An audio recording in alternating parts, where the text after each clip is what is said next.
अल्लाह तबारक व तआला फरमाए तो तहकीक मुझो महबूब वडी मेहरबानी हमारो महबूब हुआ। अल्लाह ताला फरमाए तो लकद मन्नल्लाहु तहकीक मा अल्लाह मोमिनन ते एहसान कयो वा।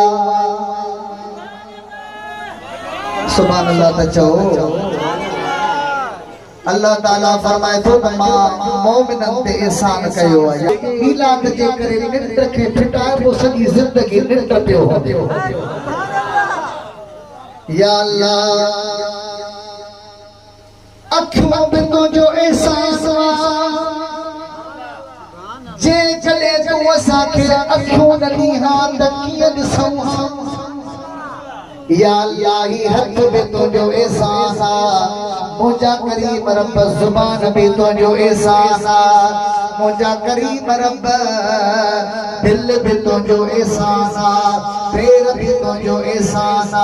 या अल्लाह तो असा के दिमाग दिनो दिमाग में तुझो एहसान ओ करीम रब। पर हिन कुरान करीम जी आयत में केड़े एहसान के तो याद करी केड़े एहसान जी तो गाल करी। अल्लाह ताला फरमाए तो हिन आयत जे अंदर उन एहसान जी तो गाल कया जे एहसान जे सदके मां रब तो के सभई एहसान दई छड्या आए। सुभान अल्लाह। या अल्लाह वो केड़ो एहसान आ जे एहसान जो असा जे आडो जिक्र करे चवी तो मोमिनन जे मथा मा अल्लाह जो एहसान। अल्लाह ताला फरमाए तो बियो एहसान कोने को ही एहसाना इज़ बअस फीहिम रसूला।